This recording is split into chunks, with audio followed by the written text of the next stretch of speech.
देखिए ऐसा है कि ये दूसरा चरण शुरू हुआ है। इसमें शायद 60+ या किसको उसमें डाल रहे हैं और कुछ एक रहा बीच में, लोगों में कुछ कंट्रोवर्सी रही कि कौन सी वैक्सीन सेफ है नहीं है, लेकिन वो अलग सवाल है। वो मेडिकल फ्रेटर्निटी जो है वो जाने, वो लोग उसको समझे और उसको जो वैज्ञानिक हैं वो बताएं। आज जब पूरे दुनिया की WHO हो या मेडिसिन के लोग हों या डॉक्टरों ने बताया है कि वैक्सीन के अलावा कोई अभी ऐसा कोई व्यापक विकल्प नहीं है जिससे हम इस बीमारी को रोक सकें और इसको हमेशा के लिए एक तरीके से साधारण बीमारी के रूप में उसको कर दें, तो सरकारों ने न केवल हिंदुस्तान में, पूरी दुनिया में वैक्सीनेशन को एक अभियान के रूप में लिया है। और जब कोई ऐसा बड़ा अभियान चलता है तो उसमें अगर बड़ी विभूतियाँ अपना उसमें दिखती हैं शरीक होते हुए, तो लोगों में एक विश्वास आता है। और इसमें क्योंकि सरकार का है, भारत सरकार की अभी इसमें पहल रही है, तो इसमें प्रधानमंत्री ने आज लगवाया, उससे लोगों में विश्वास आएगा। ये भ्रांतियां जो बहुत सी हैं वो उसमें जो है कम से कम कमी आएगी। अब किसी को लगवाना है नहीं लगवाना है वो व्यक्तिगत निर्णय हो सकता है, उसमें हमें को किसी को नहीं जाना चाहिए। हर आदमी की अपनी सोच समझ होती है।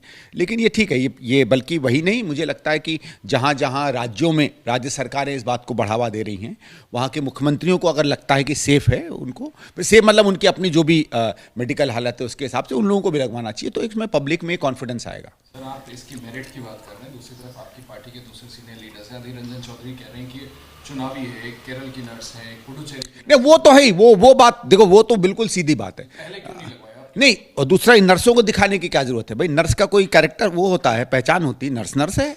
जैसे कल प्रधानमंत्री ने कह दिया कि मुझे तमिल, आज तक तो कोई सुना नहीं था, आज तक तो बल्कि आपके जो जुड़े हुए संगठन हैं वो तो मानते ही नहीं है कि तमिल हिंदुस्तान की सबसे प्राचीन भाषा है।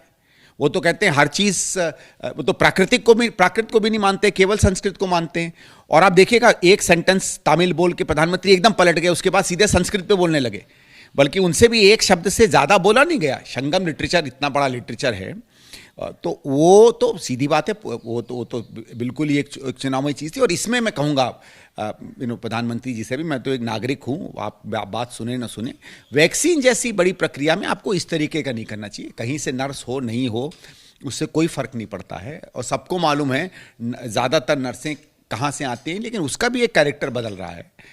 नॉर्थ से भी नर्सें हैं, कहीं से भी है, तो इसमें नहीं पड़ना चाहिए। लेकिन मुझे लगता है जो वैसा ये कदम है, इससे विश्वास होगा लोगों को कि नहीं, वैक्सीनेशन जो है वो ठीक काम है। सर, एक सवाल और पूछना चाहता हूँ, आप भी उन सीनियर नेताओं में थे जिन्होंने मिसेस गांधी को संगठन को लेकर के चिट्ठी लिखी थी। अभी देखा हमने कि आपके उसी समूह के कुछ बड़े नेता जम्मू गए, तमाम बातें की, गुलाम नबी आज़ाद साहब ने प्रधानमंत्री की तारीफ तक कर दी। मैं आपसे जानना नहीं, पहली चीज़ तो मुझे नहीं लगता वो तारीफ है, मैं तो सवेरे से कह रहा हूँ, वो टंग इन चीक था इनका। और जो बुद्धिमान लोग तो समझ जाएंगे कि इन्होंने तारीफ कहीं नहीं की है। देखिए, हम हमेशा से जानते हैं कि बीजेपी मुखौटा वाली पार्टी रही है, कहती कुछ है करती कुछ है, ठीक है। इसके पहले के प्रधानमंत्रियों में भी वही विचार थे जैसे आज की सरकार के हैं, कि धीरे धीरे लोकतंत्र को ख़त्म करो, सारे देश को पूंजीपतियों के हवाले बेच दो, आप धीरे धीरे संस्थाओं को ख़त्म करो, दूसरी पार्टियों को झूठ मूठ से बदनाम करो, सारी प्रक्रियाओं को, सारी संस्थाओं को अपने वशीभूत कर लो। और इसमें जो इस प्रधानमंत्री में पहले प्रधानमंत्री में अंतर है कि ये इसको सीधा सीधा करते हैं, अपॉलोजेटिक नहीं है उस बात के लिए कि वो क्या करना चाह रहे हैं। और मेरे ख्याल से यही गुलाम नबी जी ने कहा, पहले जो प्रधानमंत्री थे करते वो भी यही थे, उन्होंने भी करिकुलम बदले, उन्होंने भी कई कई जगहों पे फोर्सेस के अंदर, सरकारों के अंदर, संस्थाओं के अंदर गड़बड़ियाँ पैदा की। ऐसे लोग जो कहीं वर्थ नहीं थे जाने के, उनको वहाँ डाला क्योंकि वो आपकी विचारधारा के जुड़े हुए थे। तो ऐसा तो नहीं था, ये काम कम हो रहा था पहले, लेकिन ऊपर से ये लगता था कि नहीं नहीं, ये अलग तरीके के प्रधानमंत्री हैं, ठीक है। उनका चेहरा अलग था, मुखौटा अलग था। जैसे सुब्रमण्यम स्वामी जी ने शायद एक बार कहा था, या किसी और ने कहा था बीजेपी में, मुझे याद नहीं आ रहा किसने कहा था। इस प्रधानमंत्री में क्या कि वो मुखौटा नहीं है, मेरे ख्याल से यही कहा गुलाम नबी जी ने। अब हमारे नेता, क्योंकि वो एक प्रतिस्पर्धा है कि कुछ 2-4-5 जो हमारे यहाँ वो क्रम्स बचे हैं उसको खाने में, कि साहब किसी पे भी केंद्रित करके उस पर हमला कर दो तो हमारी जो जगह हैं कांग्रेस पार्टी में वो बनी रहेंगी, तो वो इस चीज़ में लग जाते हैं। मुझे लगता है वो जिन्होंने इस पर एडवर्स कमेंट किया उन्होंने अपनी बेवकूफ़ी ज़्यादा दिखाई है। सर, ये फिर से कहता हूँ, क्योंकि आप उन नेताओं में शामिल थे, आप लोगों का अगला कोर्स ऑफ एक्शन? नहीं, मैं तो उसमें चिट्ठी मैंने इसलिए साइन की थी क्योंकि जो चिट्ठी बात कर रही थी वो तो मैं बहुत दिनों से कह रहा हूँ। जब ये लोग नेता सब, इनको सूझ भी, इवन G23 में, बल्कि मैं तो इनको भी ब्लेम करूँगा। मैं जब कहता हूँ कि सीनियर नेता हमारे निष्क्रिय रहे हैं, सब उसमें इंक्लूडेड हैं।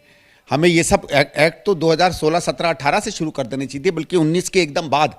ये तो बाद में जागे। हम लोग तो बहुत पहले से कह रहे हैं कि हमें एक एक्टिव प्रेसिडेंट चाहिए। और मैं किसी व्यक्ति पर कोई कमेंट नहीं है, जो बने भाई, मैं तो बन नहीं सकता, मैं उसमें हूं भी नहीं, मेरा क्या लेना देना। लेकिन मुझे तो एक एक्टिव प्रेसिडेंट चाहिए ना, मुझे एक्टिव कांग्रेस चाहिए, बिकॉज मुझे एक ऐसा देश चाहिए जिसके लिए मैं जिस देश की सोच करता हूं वो कांग्रेस ही मुझे देश दे सकती है।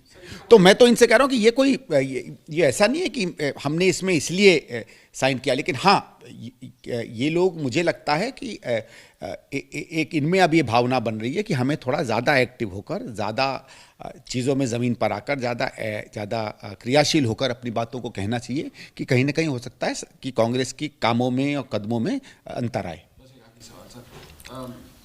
इसको एक रेबेलियन के तौर पे देखा जा रहा है कि जब 5 राज्यों में विधानसभा चुनाव चल रहे हैं तो आपको उनमें से कोई स्टेट नहीं देखा, आप चले गए जम्मू माहौल बनाने के लिए। अबे जम्मू के हैं तो कहाँ जाएंगे? बाकी लोगों ने बुलाया है तो कहाँ जाएंगे? कल को मेरा कोई कार्यक्रम होता है, मैं दिल्ली में करता हूँ और बाहर के लोगों को बुलाता हूँ, तो रेबेलियन है। कितनी बेवकूफ़ी के बाद में भाई, मैं तो इन नेताओं से भी कहता हूँ यार कि चाटुकारिता की भी हद होती है ना। कभी तुमको क्रिटिसाइज भी करना है तो कुछ अकल से करो यार, और ऐसा करो कि कांग्रेस को फायदा हो। मतलब माफ़ करिएगा, लेकिन इतने सीनियर लीडर कांग्रेस के, तुम कोई सांसद है, कोई जनरल सेक्रेटरी है, कोई भविष्य में मुख्यमंत्री बनने की चाह रखे हुए घूम रहा है यार, बोलो तो कम से कम ऐसे बोलो कि कुछ दिखे तो तुम में यार।